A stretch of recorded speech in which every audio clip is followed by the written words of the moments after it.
there may come a time where he decides to step away from wrestling media. So, how do you think wrestling media will change if Dave Meltzer steps away? I am the Solid Monster, and you're watching Tom Talks Rubbish right here on YouTube. And hit that subscribe button for more videos just like this one.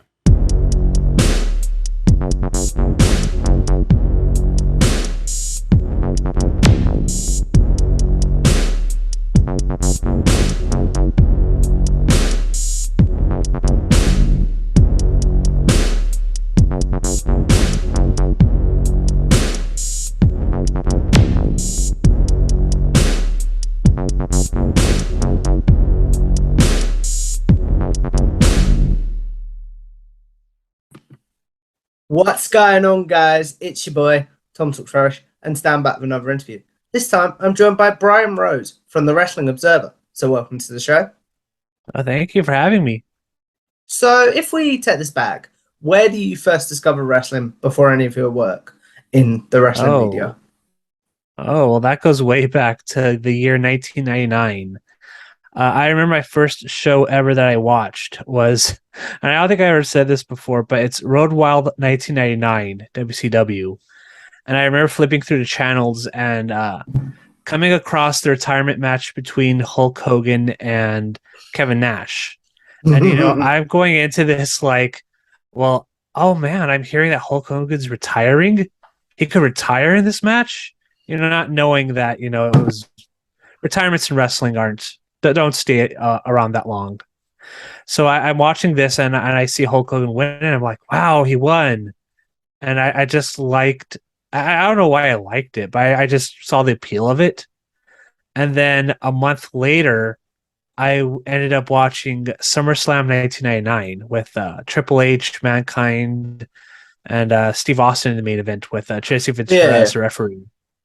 And I watched the Sunday Night Heat before that show, and I saw Triple H's promo, and I just saw it, and it's kind of amazing if you watch it on YouTube. It's a very much like a worked shoot kind of deal, where he just talks about all the stuff that he's been through since 1996 with the curtain call and DX and all the other stuff that was going on, and it just connected with me to an interesting level. I just thought it was so cool. I thought for sure he was going to win, and then he didn't. I think Mankind ended up winning, and then he won the next night on Raw.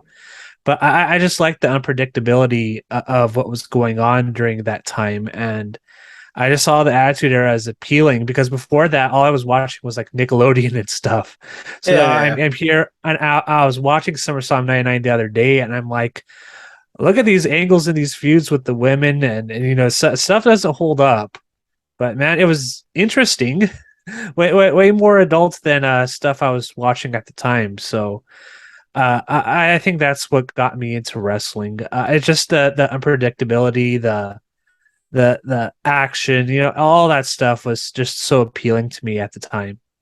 As you look back now, you mentioned that you watched SummerSlam '99 a little while ago. You say that some of that stuff didn't age well. What is your thoughts on not now knowing how wrestling retirements work? What is your thoughts on the Hulk Hogan retirement thing? I mean, looking at it now, you could go like, oh, well, Kevin Nash is going to return eventually, or if Hulk Hogan ends up retiring, he'll come back when the ratings are down, or when the time is right for him to come back and boost up ratings, so he can point out, well, I brought up the ratings, because that was usually a tactic Hulk Hogan did at the time. Yeah. And also the whole WCW by that point was that complete turmoil, and Vince Russo I think was only like a month away from coming in. So yeah, it was a very interesting time. Just like me going in cold, I had no idea the problems WCW had at the time, but now you're looking at it and you're like, yeah, this is a dying promotion. Yeah. So what do you start watching on a full-time basis then? Because you basically discovered the two biggest promotions. I watched WWF most at first, and then I ended up watching WCW. I remember a lot of the stuff from 2000 and 2001. Um, what I had at the time at home was we had both cable and satellite. I don't even know why, but I would watch Raw live at 5 p.m. I live in California, so I would watch it live at 5 p.m. Mm-hmm. And then at 8 p.m., Nitro would start on TNT, and I'd watch that. So it kind of worked out for me in that way. And I did that up until the very end. And I still remember to this day watching the last Nitro live and seeing Vince McMahon on there, just seeing how surreal it was. I can't do it, but I bought my competition. Basically, that. Yeah. So Yeah.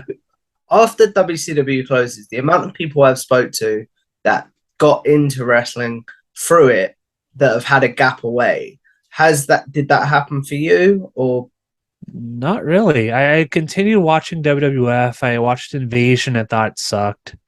I mean, I think there might have been like a week or two where I just didn't watch, but I've diligently been watching since 1999. So I mean, there's never been like a huge gap. I've always kind of just watched it and seen what's going on, and there's been a lot of bad stuff after 2001, but I stuck through it. what is something post 2001 that you go back and watch now, maybe for work, maybe just in your leisure time, that you're like, how did I sit through this as a fan? I mean, Katie Vick, that's like the first thing that comes to Yeah. mind. Just the bottom of the barrel stuff. Sometimes I look through the old observers and I see Katie Vick. I see the Diva Search, the Dis to Diva contest from 2005, where they're saying all a bunch of just bad stuff and it's just lowbrow, a lot of lowbrow stuff. When the ratings fell and they try to do anything to get ratings like HLA, stuff like that. Just that era was pretty bad, and I mean, there's always been some bad stuff here and there. The Vince McMahon character, just got more deranged as time went on, and I kind of Yeah.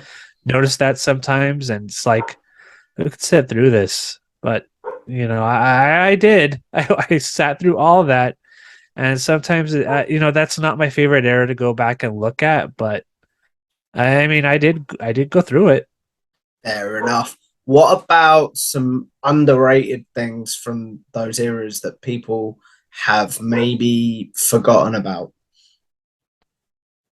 I think people still remember it, but I remember SmackDown in 2002 being like really, really good. I mean, you had Edge and Rey Mysterio and Eddie Guerrero and Kurt Angle, and you had all those guys just going out there and having these incredible matches every week, and the work rate there was so good.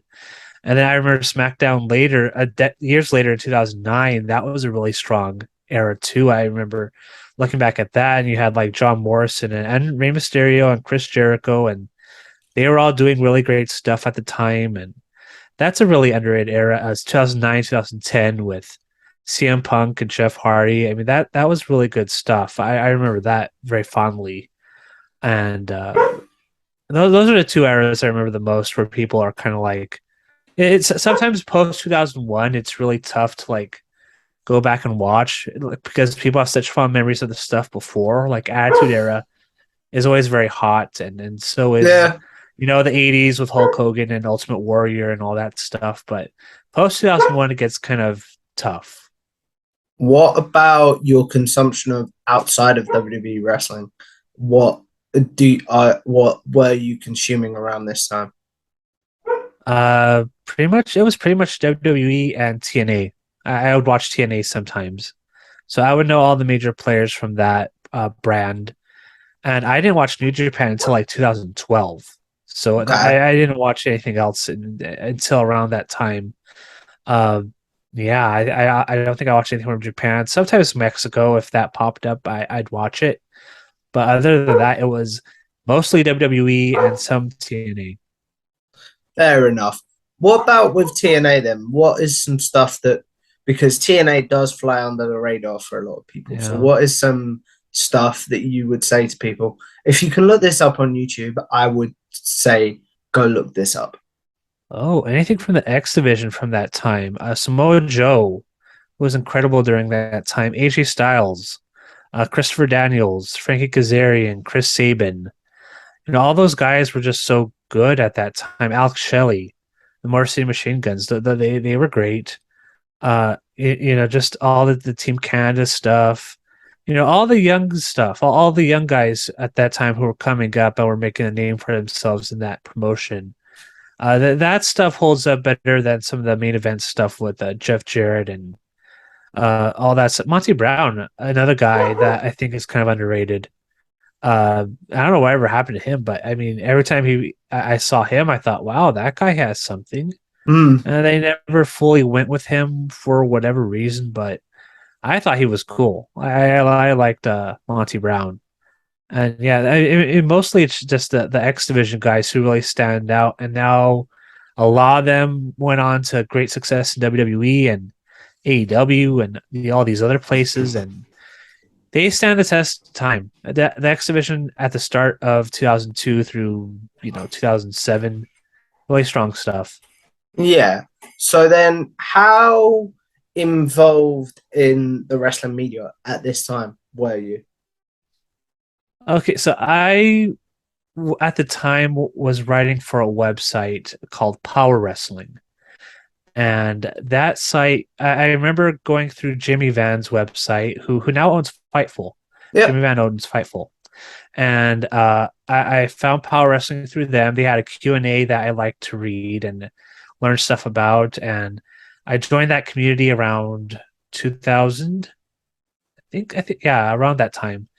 And I joined their forums. And, I always had an aspiration to write and to either be a writer for wrestling, or then my other dream was to write for Electronic Gaming Monthly, which was a Okay. video game magazine in the United States. And that I always wanted to write for that, but they closed down like 2 decades ago. So I never got the chance to do that, but I did get the chance to write about wrestling. So I started writing for them. My writing was terrible, but they let me do it anyway. And I did that for a few years. And then I think their website shut down around 2005. And after that, I kind of just didn't do anything until I joined Wrestling Observer around 2014. Okay. So if you had, say, a 9 year gap from 2005 to 2014, when you joined Wrestling Observer, what were some changes you immediately saw come out in have happened in the wrestling media? Oh, that's an interesting question. I think it's just more along the lines of me finding like people who've been covering this for decades, like Dave Meltzer and Bryan Alvarez. That's the thing I noticed immediately is that I just had a bigger awareness of, well, who's covering pro wrestling in the year 2014. And it's a lot of them was those two, Mike Johnson, a PW Insider. I don't know if Sean Ross Sapp was doing. I think maybe he was Wrestling Inc. This is before, I really started getting awareness of, who's writing about who. Because I didn't really get that sense when I first started writing. I just knew about this website. I knew about Power Wrestling and the people who wrote for this website. And I wasn't too sure about other websites. Like I kind of heard of who Dave Meltzer was, but I didn't know what he did really. But it wasn't until I started joining. I joined once Power Wrestling just kind of died down. And even once I stopped writing, I continued to be part of the community, but eventually that kind of disappeared. So I joined Wrestling Observer around 2009 in their forums, and I Okay. became a regular there. And eventually, by then I knew who Bryan Alvarez and Dave Meltzer was, and they talked about all the other media personalities, and eventually, Wade Keller and those types. And eventually I got a bigger understanding of who those people were. How much did discovering the wrestling media change your fandom? Like, yeah, how much did it change your fandom? I mean, over the years, you just get a bigger sense of, the wrestler, like when you watch wrestling on TV, you want to think the best of people. But over the years, when you talk to media personalities and when you really learn the inner workings of professional wrestling, it's like, these are people too. There's going to be people you like. There's going to be people you don't like for whatever reason, and it's just a matter of um, making sure to cover everything fairly and without judgment. And it's just a matter of learning um, how people work and how people interact with each other, and just learning the inner workings of pro wrestling, and and also in a larger sense, just overall in the world, about how to interact with people and learning about people. It's all of that. I learned a lot from just being a part of the wrestling media. It's really interesting. Yeah, definitely. So when you first joined uh, Wrestling Observer, what were some expectations you maybe had, maybe got lived up to, and then what was some that like maybe got shattered, for lack of a better word? I joined thinking, people, a lot of people are going to recognize me quickly, and a lot of people are going to be like, "Wow, I'm a big fan," and all this and all that. I thought, I was going to become like a big time star, like Dave Meltzer. Obviously not as big as them, but people are going to like know me.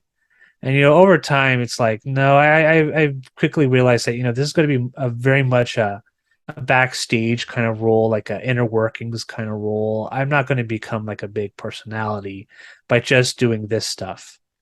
But I eventually I got I'm all right in terms of Twitter followers Yeah. and stuff like that. Like people do know my name and recognize my name sometimes, and that's cool.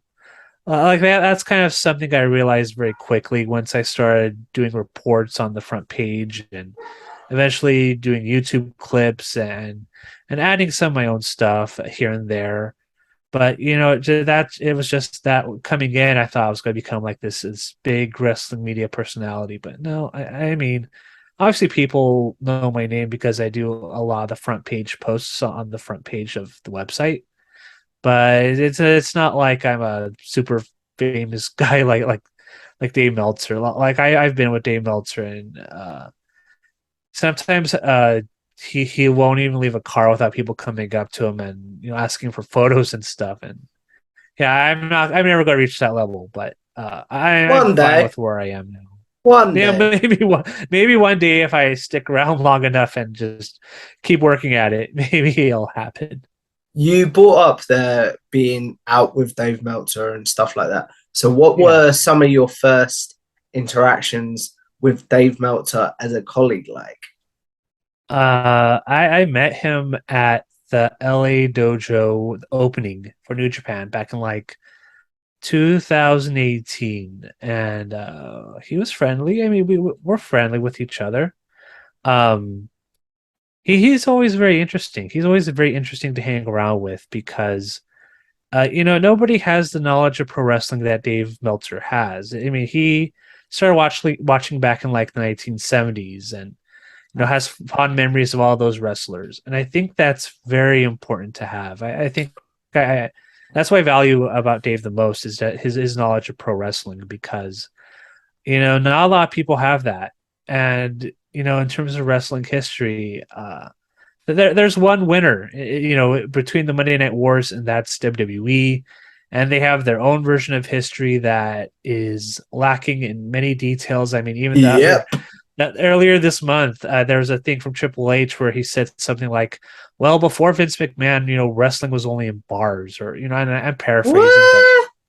he said something along the lines of that, and it's like, dude, they were selling out stadiums far before Vince McMahon ever came into wrestling. It's kind of crazy, especially coming from Triple H. But it's important for somebody like Dave Meltzer to be around and to to correct people like Triple H and all these weird claims about pro wrestling before 1984. It's important to have somebody like Dave around and say, well, this actually happened and that actually happened, because WWE versions of history is usually not correct. It's a very biased towards them and their history and what Vince McMahon really feels. So Yeah. yeah, it's important. Being hanging around with Dave is very interesting, and I always like hearing what he has to say.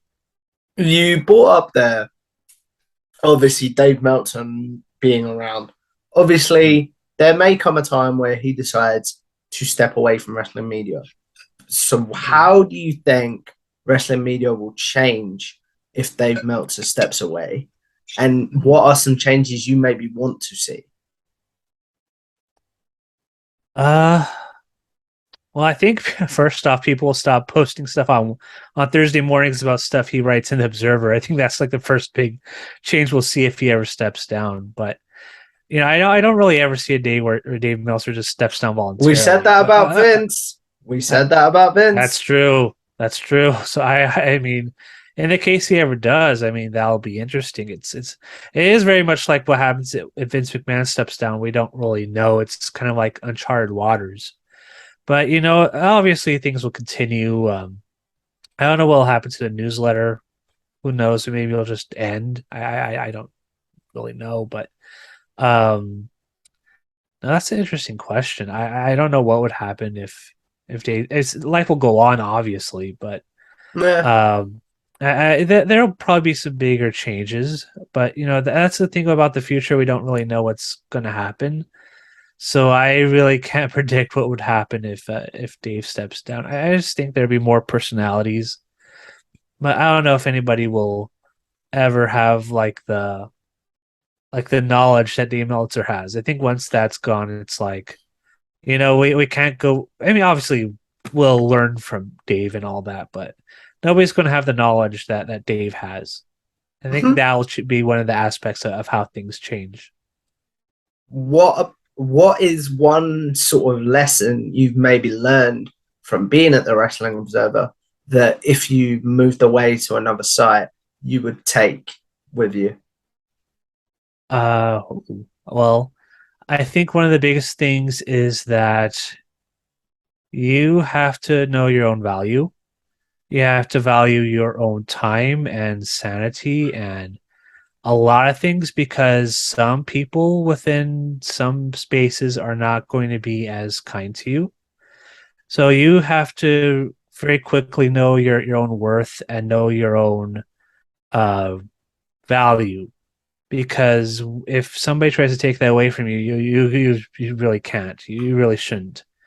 You really should know your own value and realize that if because I don't want to say that everything is sunshine and rainbows on this website. Sometimes there's stuff that's really hard to deal with, Yeah, but it's a learning process and learning how to communicate with other people and learning how to realize that sometimes there's going to be people you work with who are not going to get it, who are not going to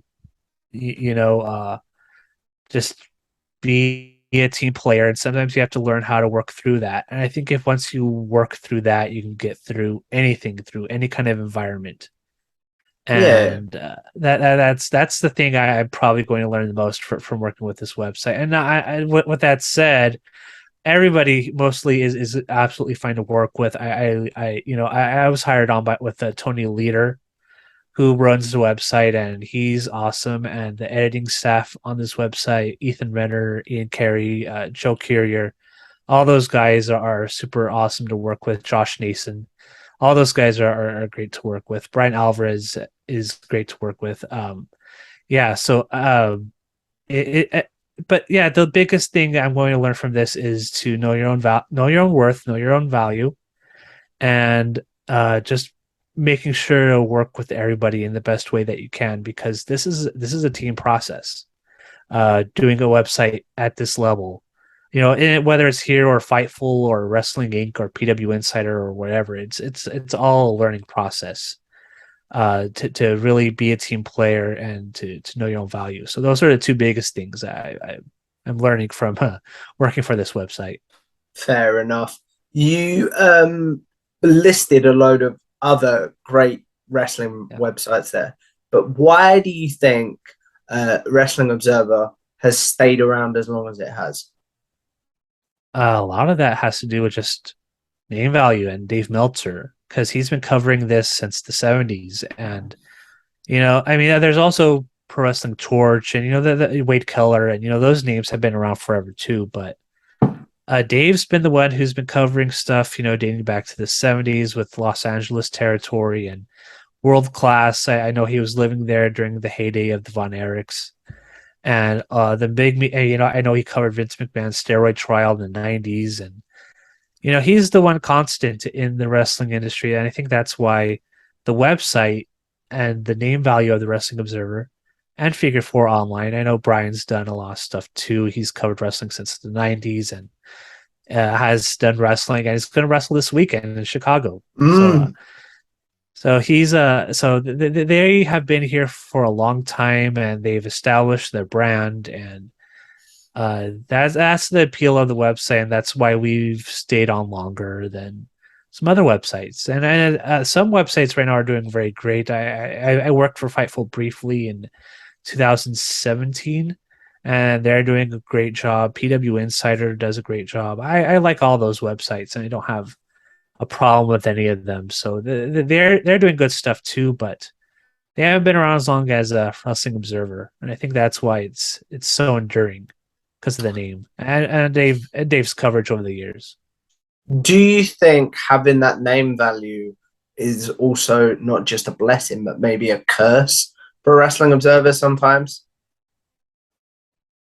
Probably, because I see stuff all the time about Dave does this, and we're bought and paid by AEW. I see that a lot, and I do see the curse of being such a popular website is that sometimes you're going to get stuff or blowback on social media that's pretty unfair, and sometimes there's stuff that's pretty fair.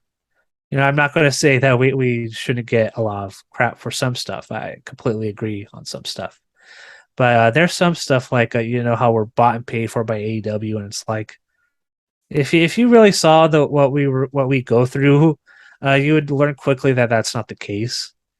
But yeah, I mean, there's always going to be social media blowback, and why did Dave give this whatever stars, and that's so the on and so one forth. That makes me laugh the most. It's like, yeah, if this match happened in the Tokyo Dome, he'd have given it I don't know the joke. 5 stars, 6 stars.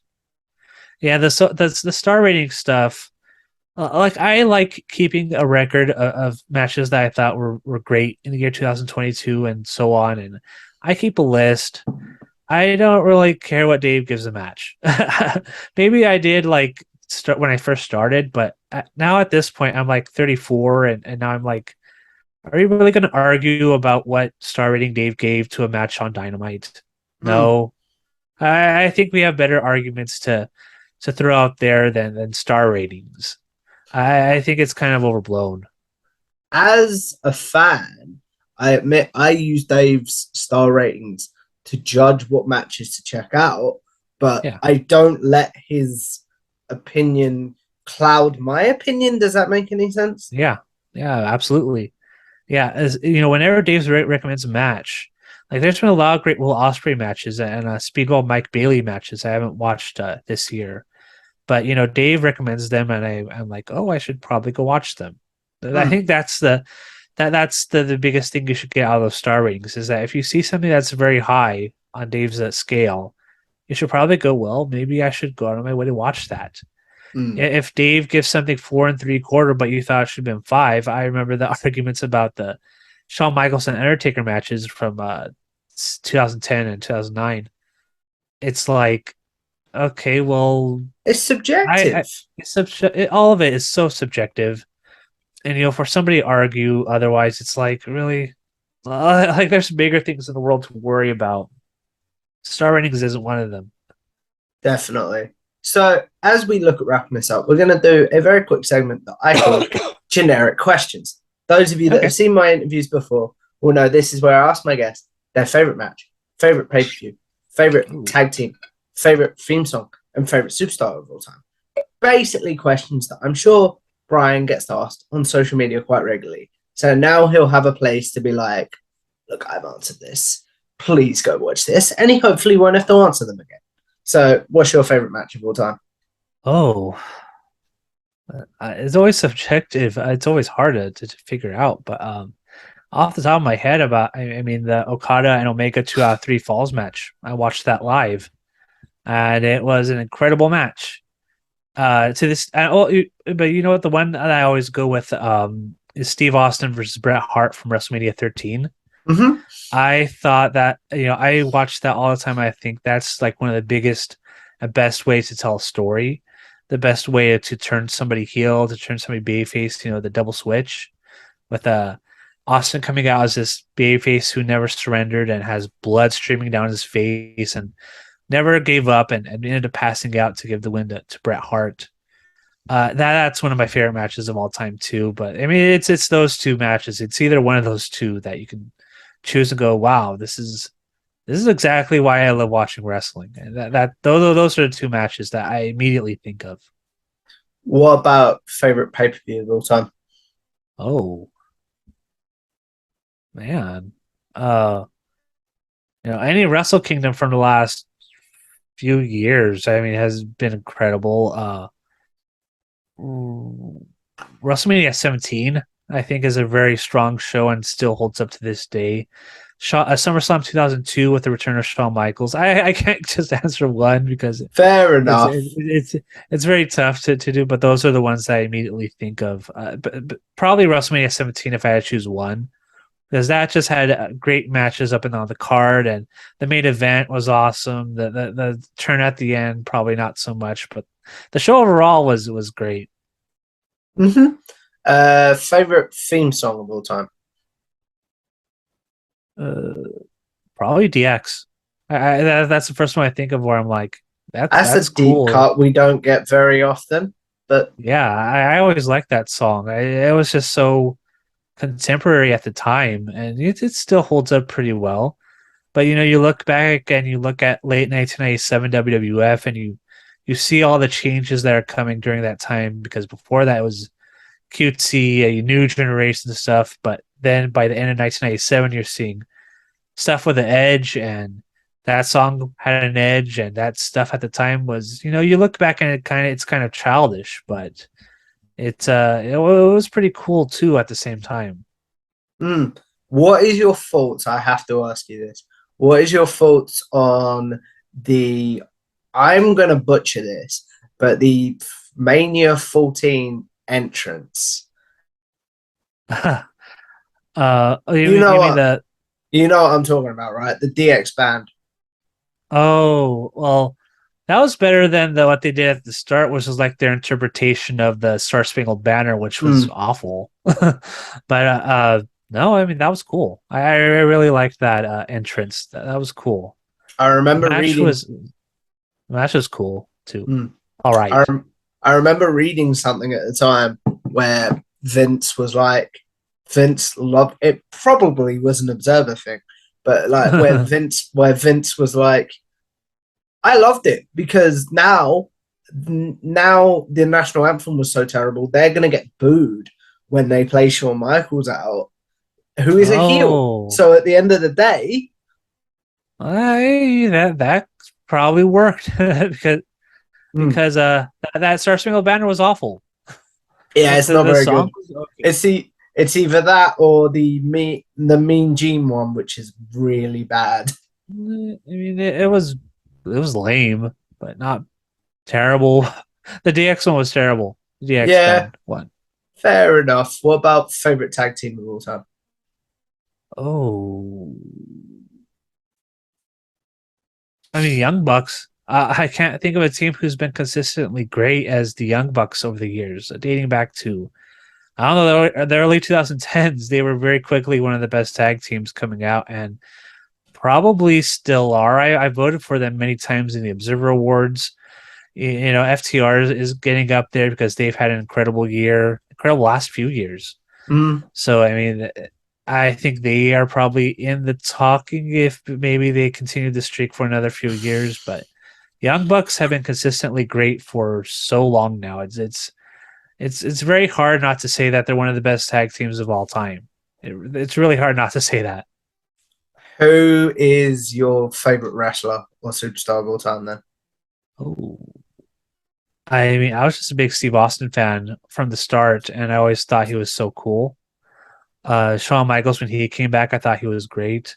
Uh, if I had to choose, probably Steve Austin, because that's one of the people who got me into wrestling, and that he's always been very great, and just watching him, he's one of the best of all time. Okada, another guy who, I remember watching him coming back from his excursion in TNA where he just didn't do anything.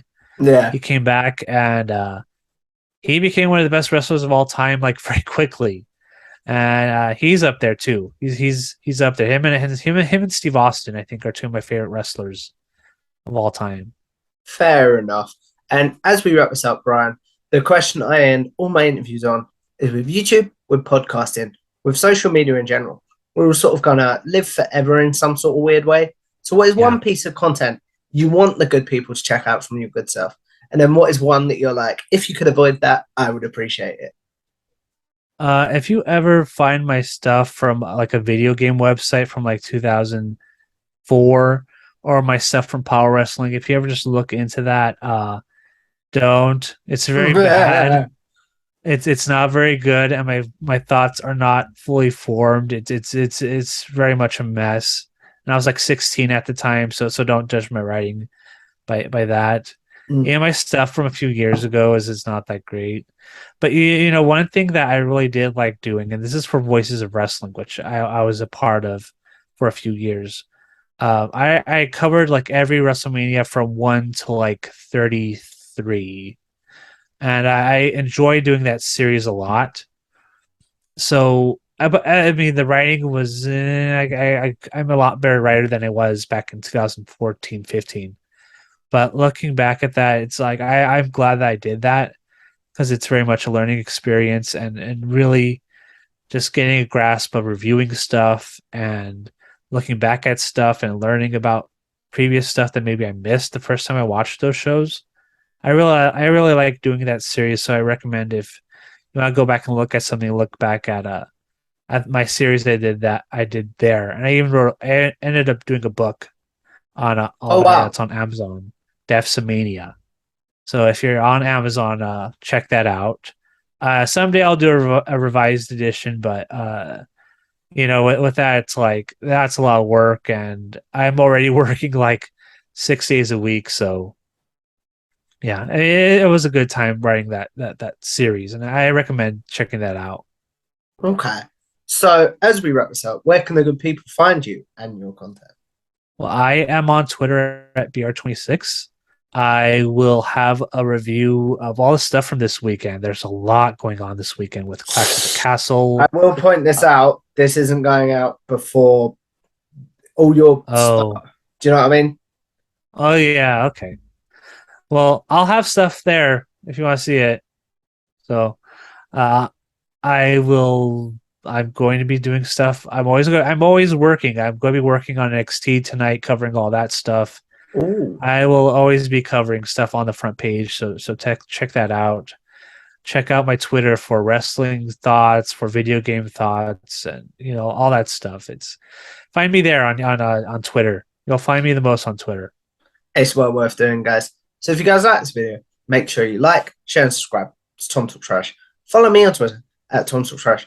Follow bodyslam.net on YouTube and wherever you get your podcasts for my show with Cassidy Haynes, the Wrestle Watch podcast. And follow the Wrestle Watch pod on Twitter to help us pick the match that we're going to watch every week. And I will see you in the next one. A goodbye.